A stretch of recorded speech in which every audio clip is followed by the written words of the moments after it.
Good evening, everyone.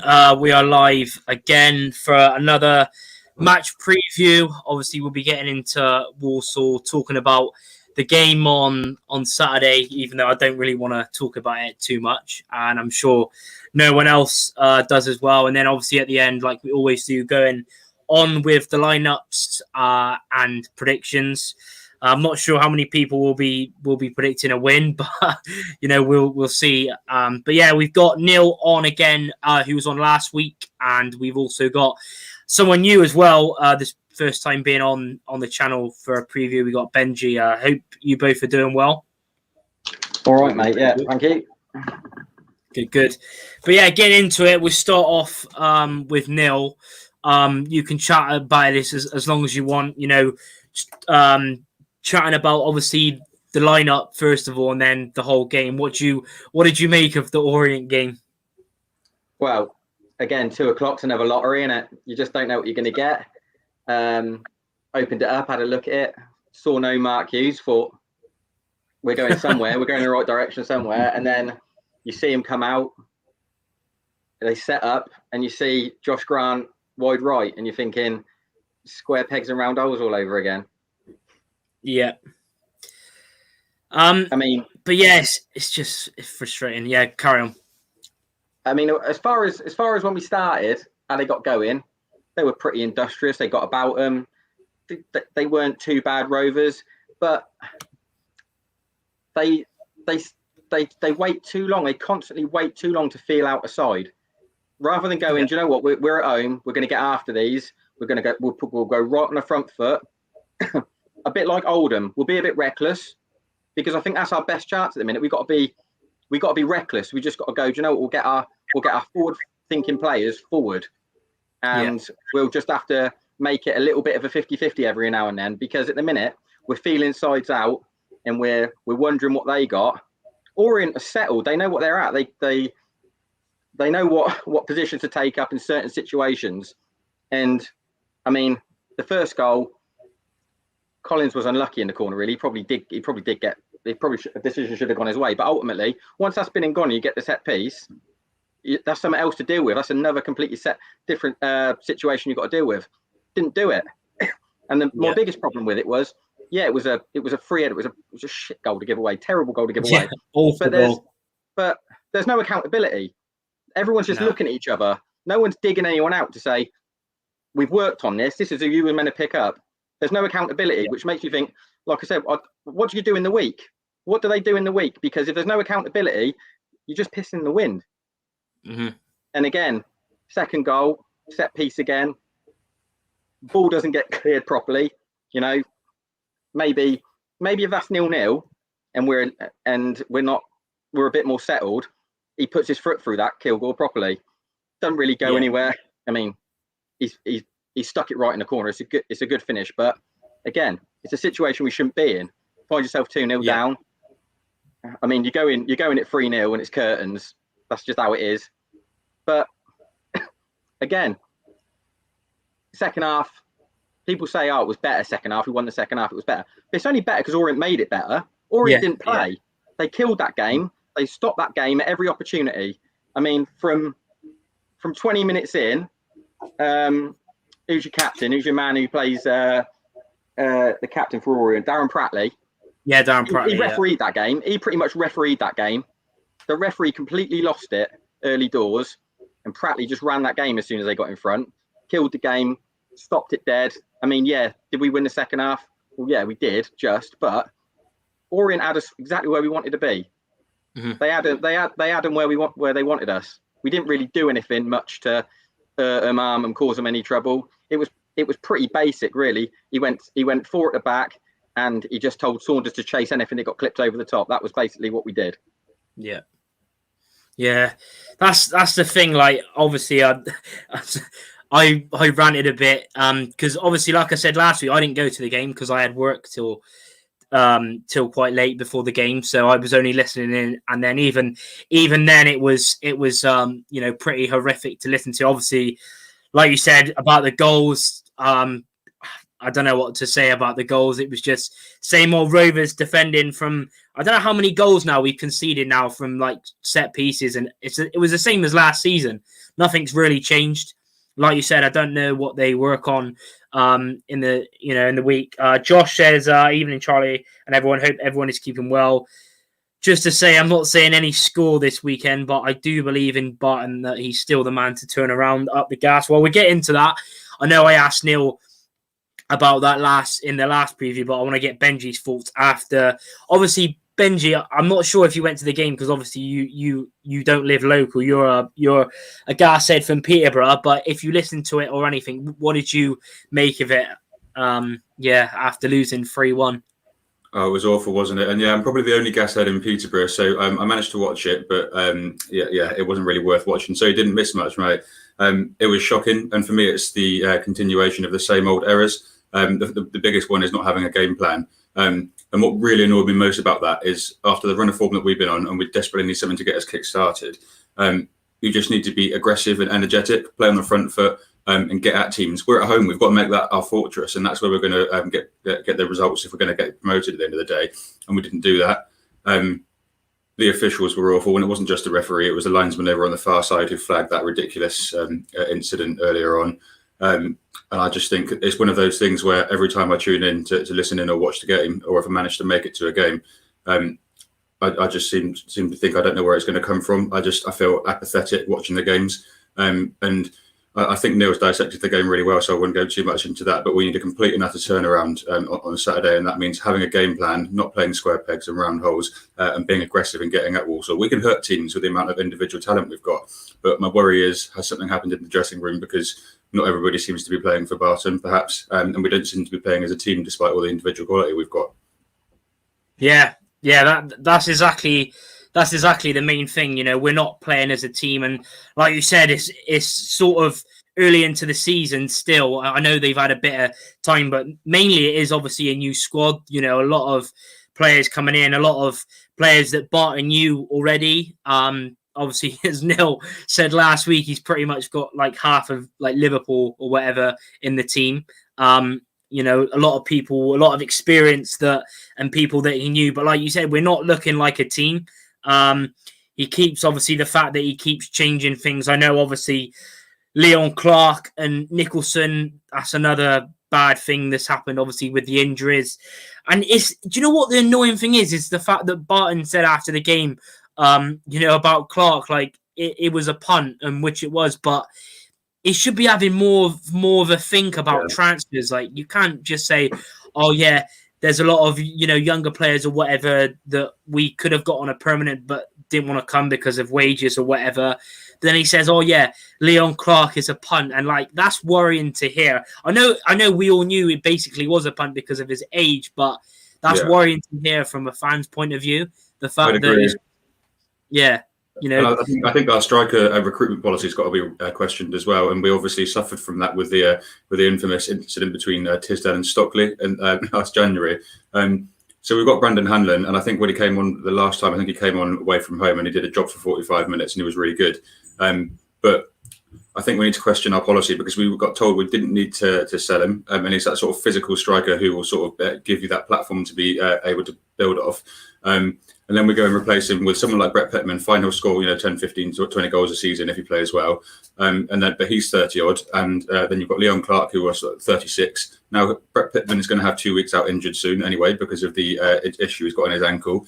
He's not fit anyway, and Leon Clark's potentially just had his career ended, and you're left with literally Brett Pittman. And then when he goes, what are you going to do? Play Collins up top? He's not a striker, and so we were one short anyway, but we never replaced him. We just gone down the same old road of mistakes as we did with the left back situation last year. We've got the same with strikers this year again.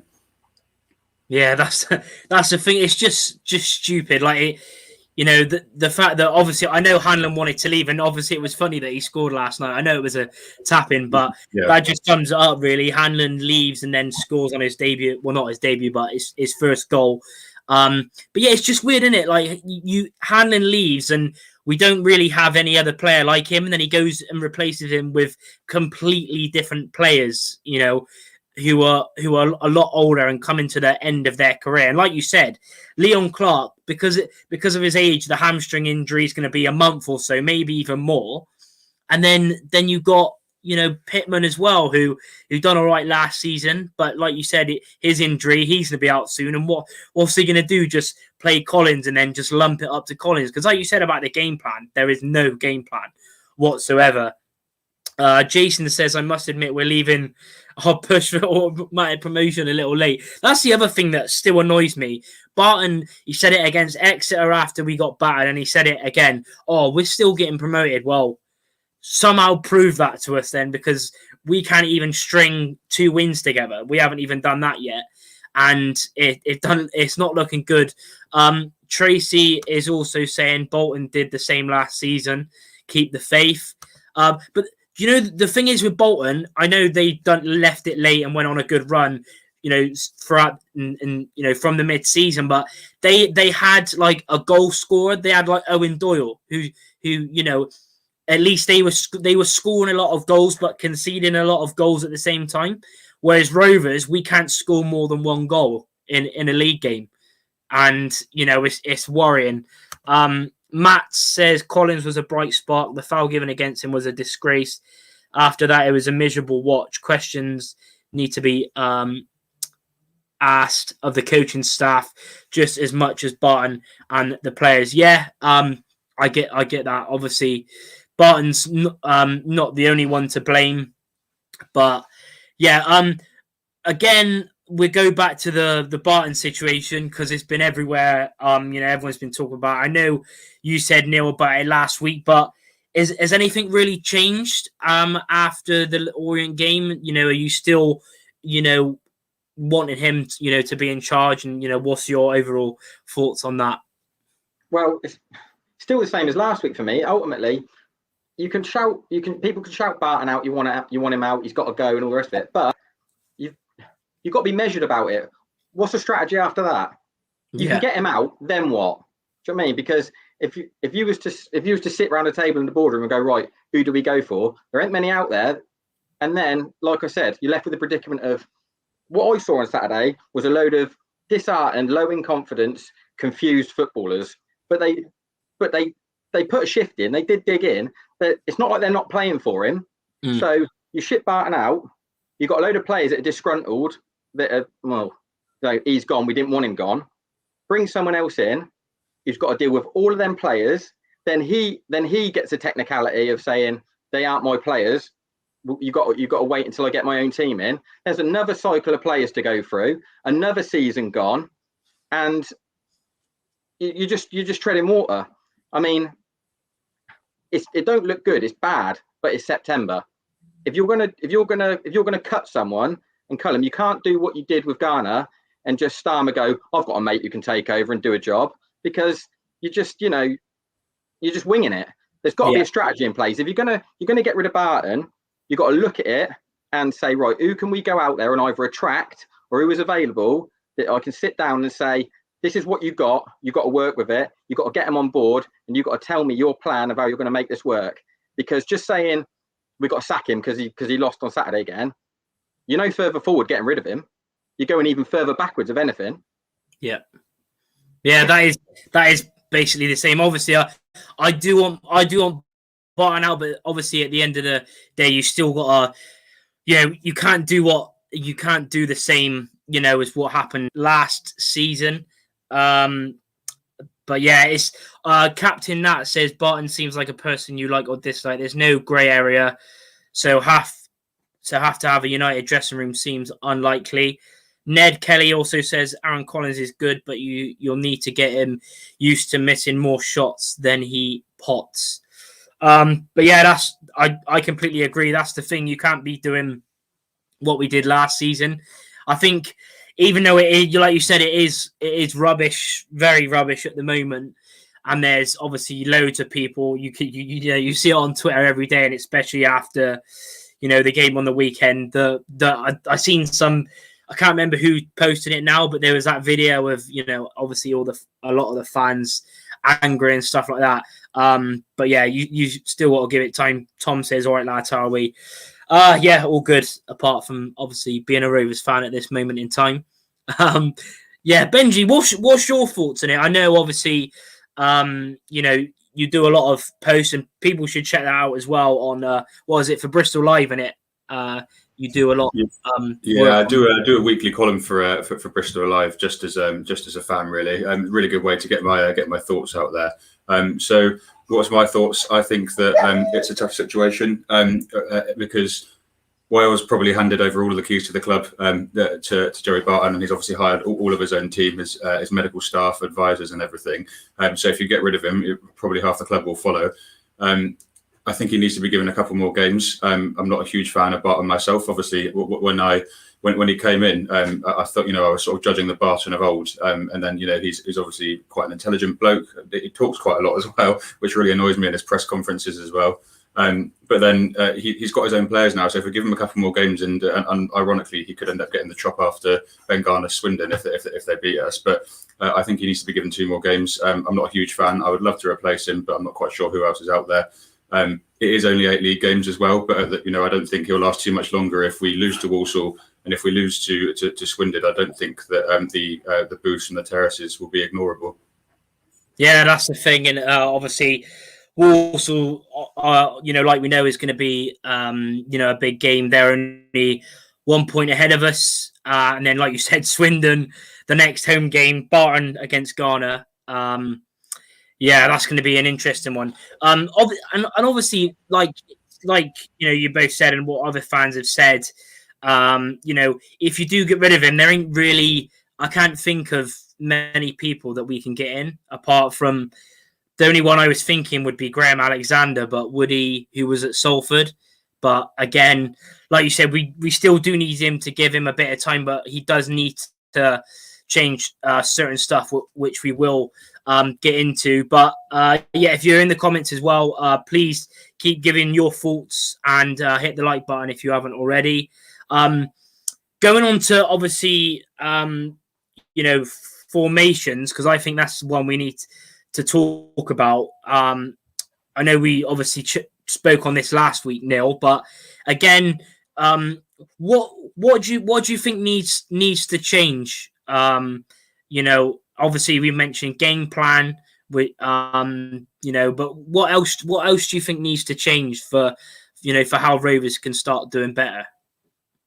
Well, for me, what I've seen from Mansfield onwards is you can talk about your threes at the back and the fours. Our biggest issue is our wide men. They're in no man's land. They're constantly in no man's land. So, like, when I talk about frustrated players, Anderson looks like the most frustrated player out of everyone, to be honest. He looks really, really annoyed with he can't get into games. When he tries to do something, there's always a repercussion to it going the other way. So I think, like I said about the second half, weren't much better. Orient had us in the palm of their hand. They could have done what they wanted with us, really, but they just decided to see the game out. But Saturday we looked more comfortable in a 4 in the second half. And if I was Barton, I'd have gone in.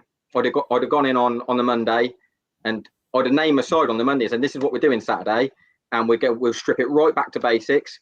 We'll go to a 4 because that's what we look better with in the second half. We'll go right back to basics, and almost like a Coughlin style was saying, "I want to give you the most simple instructions ever here. If you're a centre half, just edit and kick it. That's all I want you to do. Just get us up the pitch." And then I'd flood it. I'd flood it with attacking players because we're just so toothless. That's what I mean. I'd rather us be reckless. I'd rather us be reckless going forward and just keep that ball at the other end of the pitch. Yeah. So I would go with a 4, and I just think we're going to be far more suited to just simple instructions because they all look confused and there doesn't seem to be a pattern of play of what they need to be inserted. Like we're polar opposites to Orient. Completely polar opposites. Every single situation, they were well drilled and they knew exactly what. And that only come from Jacket giving them simple instructions. Mm-hmm. Nothing overcomplicated, nothing desperately complex. They just won their individual battles, got us up the pitch, won fouls, got reset, and started from a dead ball.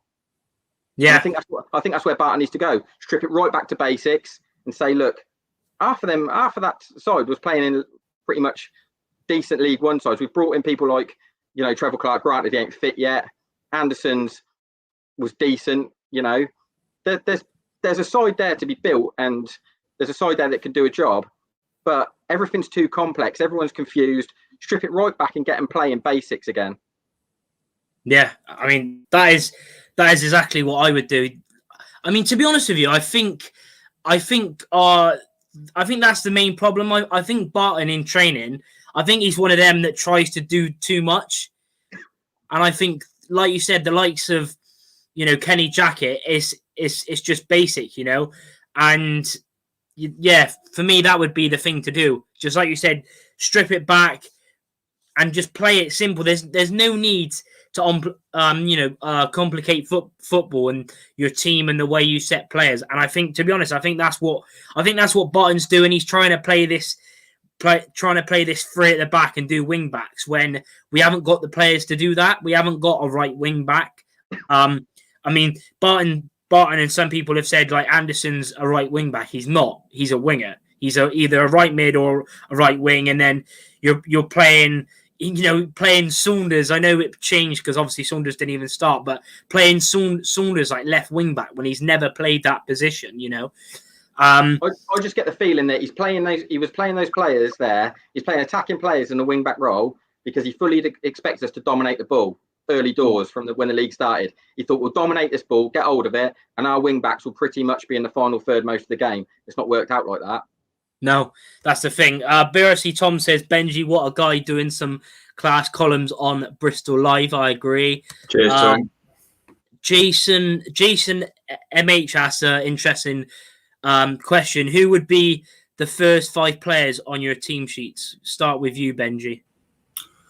Oh, first 5 players on my team sheet. Can I actually agree with what Neil was saying before? And I just think one more point on the fact Barton said that he signed this entire team to play 3 at the back. I don't think the centre backs are the right profile for what we've got. There's not enough pace in there. But the problem with playing 3 at the back and playing the wing backs, them being so attacking as well, is you've got those 3 people there, and your wing backs are too advanced. So all we've got to do, and it happened quite a lot. I remember distinctly Swindon doing it to us late last season. All we've got to do is expose the wing back, and then there's a hole for you to run in between the wing back and the outside centre back, and then you can just get balls in from there. And we all know how that ends when we defend set pieces or crosses. First 5 named on the team sheet. I'd love to say Belshaw. I think he's been absolutely fantastic. He's really commanding, real assured display recently. But the very fact that Yokola exists means I won't put one of them down as my first 5. Connor Taylor is an obvious one. I think he's been absolutely fantastic since he signed from Stoke. I can't believe he's only 19 as well. He'll go on to do something really good in the game, I think. Sam Finley, a huge fan of Sam Finley. I'm not quite sure how he's dropped down to League 2. I keep writing in my columns about his agility, and he just has this ability to turn 2 players inside out in the middle of the park. And he's just tenacious, and he's the leader that we need. Arguably should be our club captain. Josh Grant as well. I think he's excelled. If I'm honest, I didn't really think he was going to be the person that sort of surprised me from last year and be one of those first names on the team sheet. But the fact that he's so versatile means that having him in the team means Barton can switch between a 3 or a 4 at the back if he needs to. Although I'd much rather he didn't play 3 at the back. I want to say Harvey Saunders as well, actually, just because he came on and he changed the game, and he is that willing runner, and I think he's essential to well, he will be to the next few games. I'd love to say Luke Thomas as well. Obviously, we need him to be fully fit and back at his best. And then it's a choice between Collins or Pittman, and I'm a big fan of Collins. I think he just needs to be played in behind the striker rather than being played as the striker. Yeah, completely agree. Neil, what about your first 5? Who would it be? No, I'd probably go with four of them. I'd take Grant out and put Anderson. I mean, I like Anderson. I think he's good. He's honest. Yeah. There's a player in there. He just looks frustrated as hell with his role at the minute and what's in front of him to supply. I feel for Grant. I think he's probably looking at his career going, what the hell is happening to me? Because he's just plugging holes at the minute. He's not nailing down a position. Barton's just using him to plug holes. And if I was him, I'd be scratching my head thinking, I don't know where my career is going, because what is he? Do you know what I mean? If I'd be asking Barton what he said, Grant says he's a better, right hand side to centre half or right back, but he just plugs holes. He's just a utility player for Barton, isn't he? If there's somewhere to put him, he'll put him there. So, I mean, other than that, those 5, I'd go with that. I mean, I like Saunders. He's willing. He's a threat in behind. He gets us up the pitch. He's full of energy. He's not technically brilliant. He's not going to dance around 4 or 5 players and go around a goalie or anything like that. But he's willing. He's honest. You know what you're going to get from him. And I don't think there's many you can say about that Rover squad at the minute. You know what you're going to get from him. But I think Saunders, you're going to get a shift out of him 100%. Yeah, I completely agree. I'd probably go with the same you. Belshaw, Connor Taylor, Finley for definite. Like Benji said, quite a lot of the games this season, he's been in midfield in tight areas and he's just turned players and definitely needs to keep playing. And yeah, Saunders, I really like. I was pretty annoyed to see him. I know obviously Barton's dropped players this season. If they made a mistake, he's dropped them. And like obviously Saunders, even though you could question, Anderton for that Hartlepool game, where he should have maybe just levered it. But yeah, I think Finley definitely, and yeah, Collins, I think, but yeah, at least to sort of need him to get more involved with the team. Jan B. Sim says the problem is trying to get attacking wingers to defend. It's not their game exactly. And then when you've got 3 pretty slow defenders, and what we've got, it's always going to be hard then. And like Benji said, they get so forward, and then when they've lost the ball, it's easy for a team to just long ball it or whatever, and then player is in. We've also got a Walsall fan in the chat, Seb. Go and subscribe to his channel, doing really well as well. Good to see him in. We'll get your thoughts at the end when we do the score prediction. He'll probably be saying Walsall win, but be interesting. BRC Tom said Liddell, his Durham De Bruyne, which he always goes on about, should be the only player nailed on to play. Well, currently he's in Scotland, in the Scotland B division or second division, whatever you want to say. But yeah, it's pretty interesting, obviously, to get everyone's thoughts. Go with Benji again. Obviously Walsall, going on Walsall now. They played 8-1-2, drew 2 and lost 4. And it's sitting in 19th, only above us by a point. What's been I don't know how much you've seen of them or their team and their results, but what's your thoughts on Walsall so far this season? What do you make of them? Well, the first thing I say is these are the sort of teams we need to be beating, or at least away from home drawing against, if we are to achieve that promotion aim. I think when you look at their form, particularly in the last few games as well. Sorry, dog's going a bit nuts. Welcome. No worries. He's got a red scarf on, so I better take that off for this. But yeah, so I think those are the teams that we need to be beating. But at the same time, their form's decent as well, and they do have some good players. Of course, they've got Menezes there as well. You look at in their last 4 games, that's when their 2 wins have come, and they came against Mansfield, who I thought were really solid against us up there. And they also beat Stevenage, who we failed to beat, and they've drawn with a big team in Bradford. So I don't think you can underestimate them, to be honest. They'll be solid. They play 4 at the back as well. I think we need to match that, and I think it'll be a tough game. Walsall isn't usually the sort of team to start set the hairs racing or get you worried at all. But I think when you look at their form and some of the players they've got, and also with the situation that we're in now, it will be a tough test for us. Yeah, it's gonna be interesting because it's obviously their manager as well is quite new into it. Matty Taylor, the one that used to play for Pompey, the one that used to score all those worldies in the Premier League, is now their manager, which is pretty interesting. Neil, what's your thoughts on Walsall so far? I think, well, compared to Orient, they're a completely different proposition. I think they're just as vulnerable as we are. I mean, I don't think they'll be desperately happy the way they've started, because I think they've done a big recruitment drive in the summer as well. I don't think it's gone the way they'd liked it to, much the same as us. But if I was Barton, like I said, I'd have got them in Monday and said this is a real opportunity for us to nail down what we're going to do, and look at our side and their side. Say, do you know what? We're player for player, pretty much what I deem better than them, player for player. So why don't we more or less match them up and go right at it? Because our strategy of feeling games out ain't doing us no favours whatsoever. Trying to play a game of chess with sides, we're 2-0 down before we know it. Yeah. I think Walsall will be there to be got at, but it's up to Rovers to go and get at them. Yeah. That's a problem. We need to we need to start well and set the benchmark on the game early. Like you said, and the only annoying thing about him is that obviously our away record there is if you look on obviously records are there to be broken, but I know our record there isn't very good at all. I remember, I think one of my first proper away games was actually the Walsall game in 2009 or 2011, where we lost like 6-0 or 6-1, I think. And even then, I've been to a few games there when I think we lost 3-1, and we also won there 2-1 when who was it? I think it was Jakubiak and Holmes Dennis in the Boxing Day game where we won. That was the last time we played them, I think. But yeah, like you said, they haven't had the best starts, but they're on pretty decent form. I know they lost the last game against Newport away from home, but their home form in their last 3 home games, they're unbeaten. They drew to Scunthorpe, but they've also, like Benji said, got good wins against Stevenage, where they kept a clean sheet and they put 3 past Mansfield. And it's pretty interesting as well, where when we play Mansfield, everyone, we lost, and then since after the game they played us, they've been on awful form, and they're like a point above us now, which is pretty mad. Jan B. Sims puts a comment in saying, my fully fit team would be Belshaw, Hall, Taylor, Kilgore, Clark, Nicholson, Finley, Grant, Thomas, Clark, and Saunders. 4-4-2, keep it simple.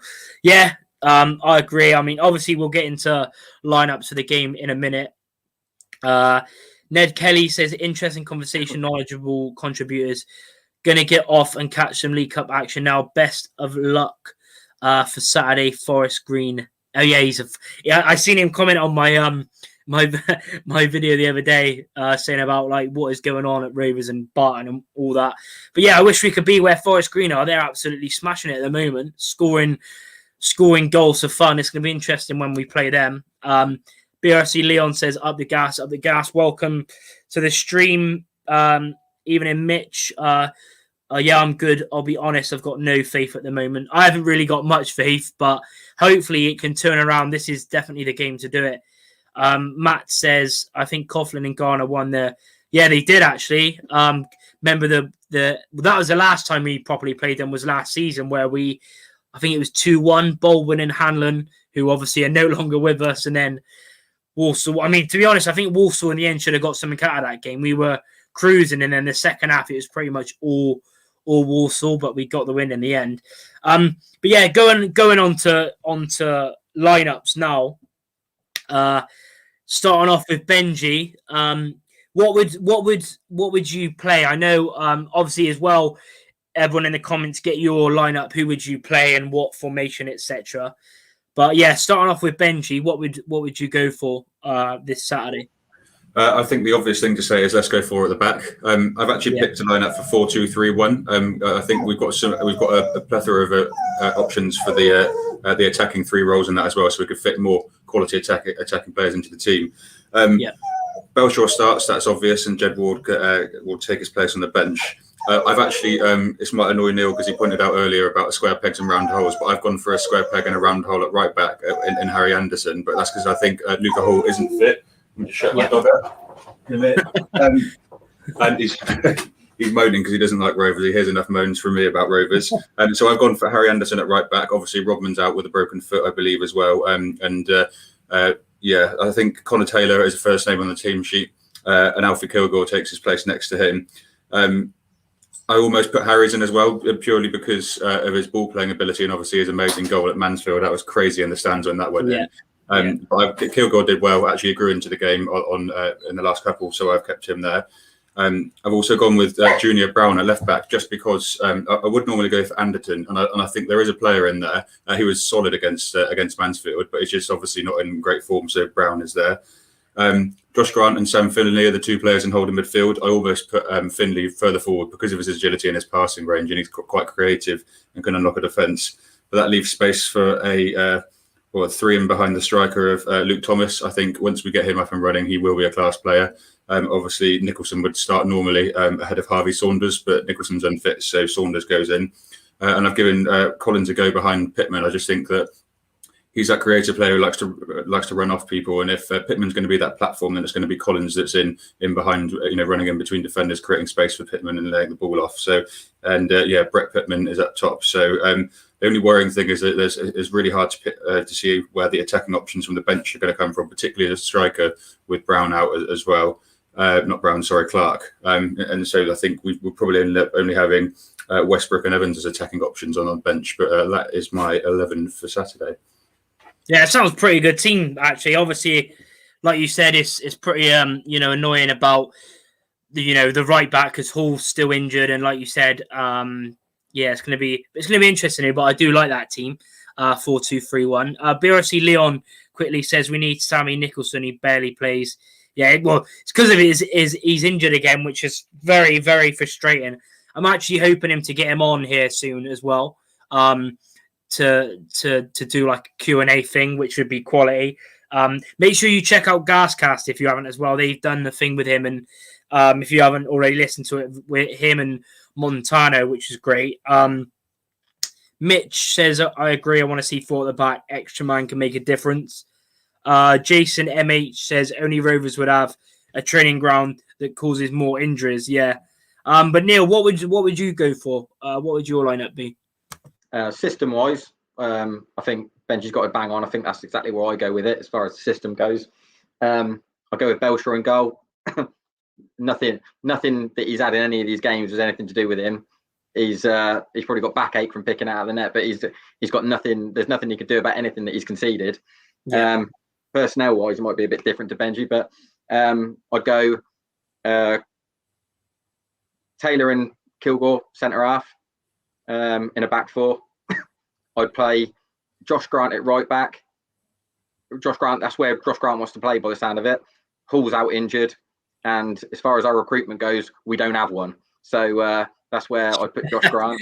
Left back, I put Harry's at left back. You've got Kilgore, Taylor, and Harry's there that have all kept a clean sheet together. So I play him in a 4, and if I was Barton, I'd say just play as a 4. I'm not interested in them fullbacks going forward.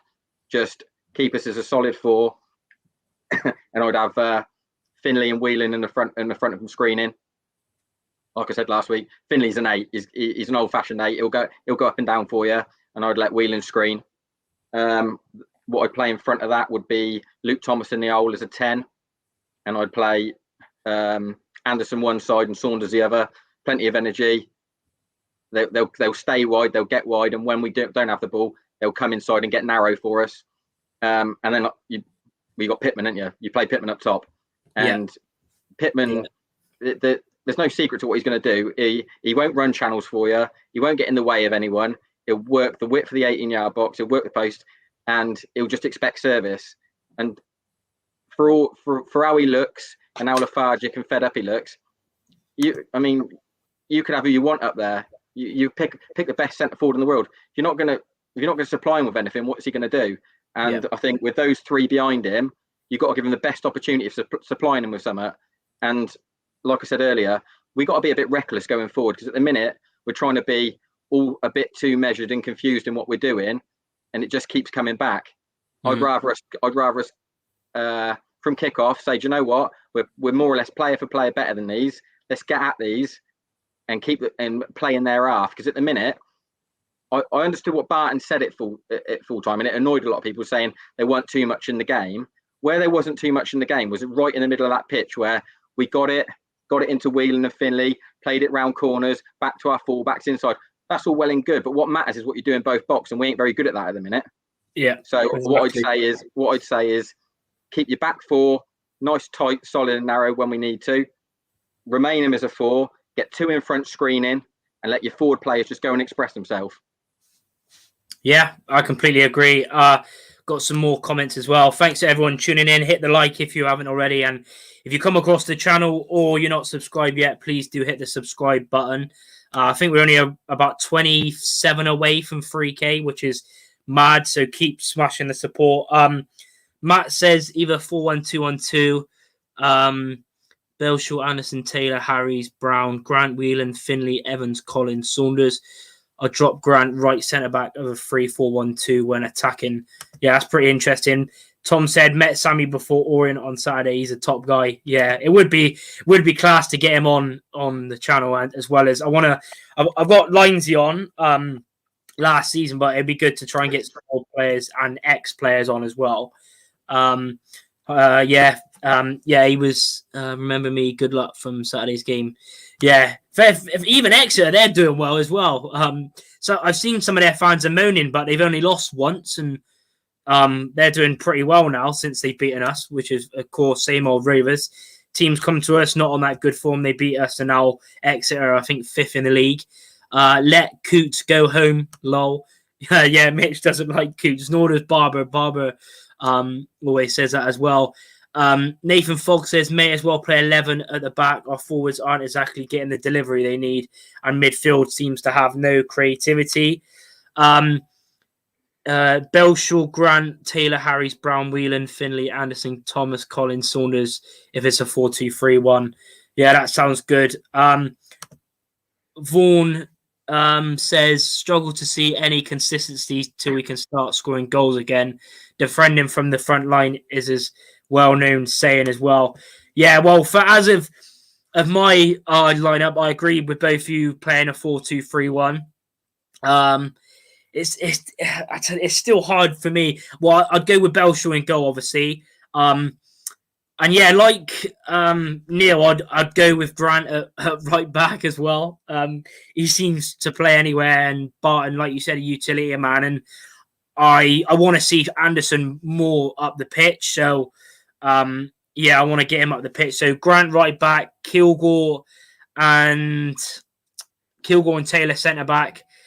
Left back's an interesting one actually. Because obviously Benji said Brown and then Neil said Harries, and I don't know, it's an interesting one. I'll probably just go with Brown because he's a natural left back. 2 DMs would be Finley and Whelan, and then Anderson on the right, Thomas in behind, Saunders on the left, and Pittman up front.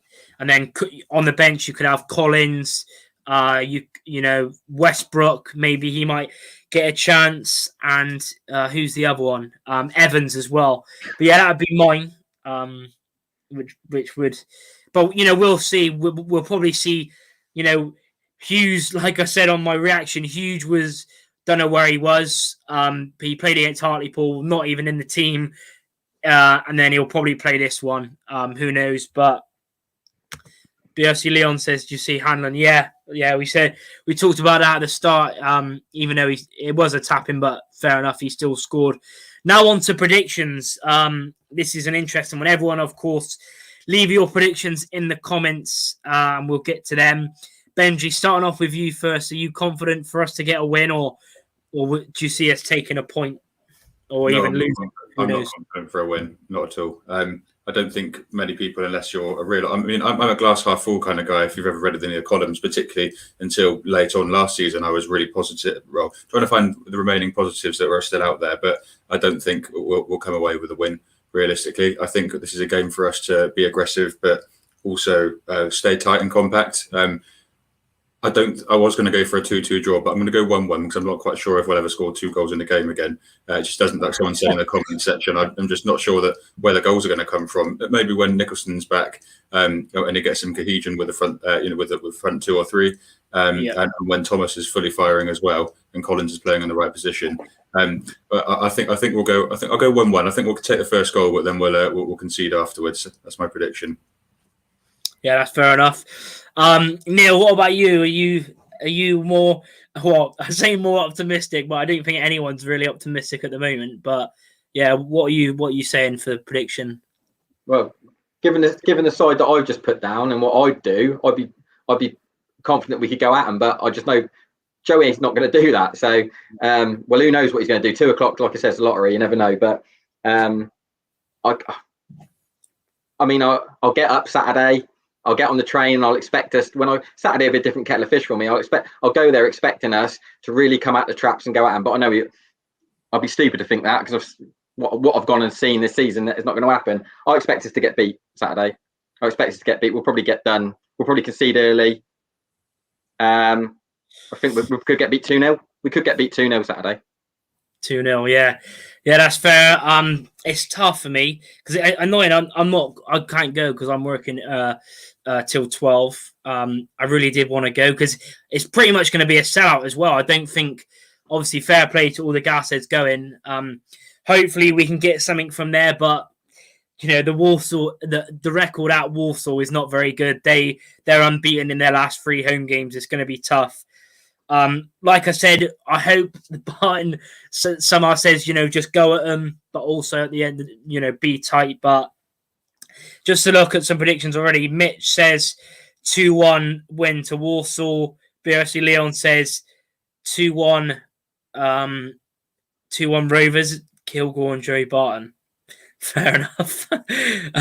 Walsall fan Seb, big up to Seb, says 2-1 Walsall. Matt says Walsall 1, Bristol Rovers 3. Jesus Christ. I mean, I'd love to say a win, but that's mad. 3-1. I think things will improve from such a low weekend. I might say 2-1. I want to be more reasonable. That's mad. 3-1 Rovers. I can maybe see us get a win, but I don't know about 3-1 win. BRC Tom says Junior Brown hat-trick. You never know. But for me, I'm going to say I want to try and be positive, but is there really anything to be positive about?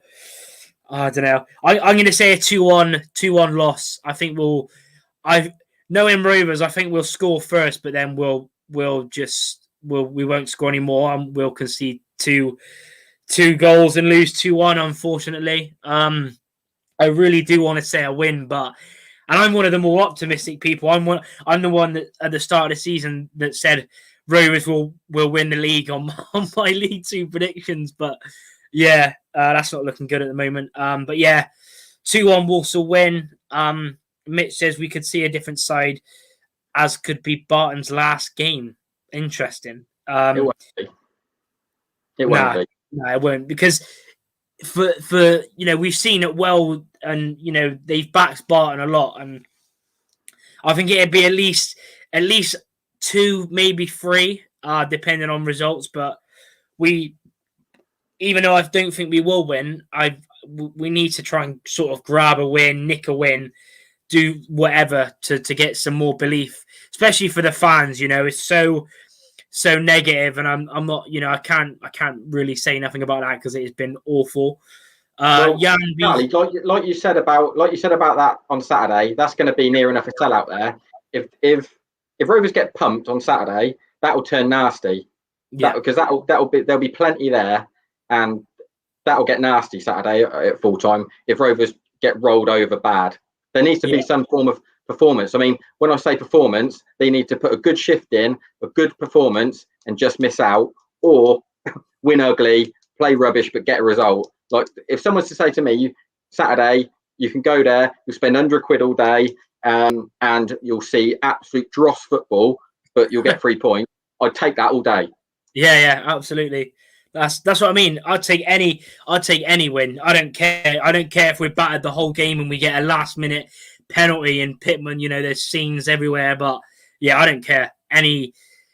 It's just, I know it's, the performances have been bad, but I would take a really awful performance, yet an ugly win to just get some, positivity and people, a little bit happy, especially before we go into a Swindon derby at home the week later on. Players and everyone needs to be up for that, because that's one game I'm looking forward to.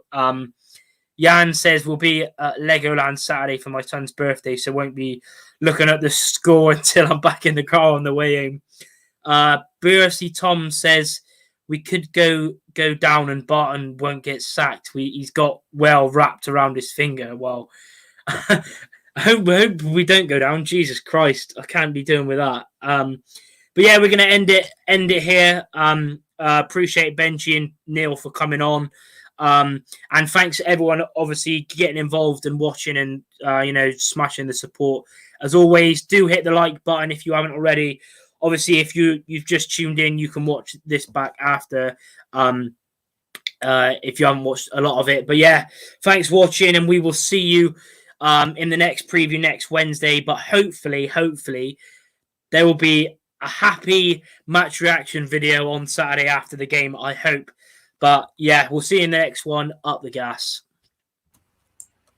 Up the gas.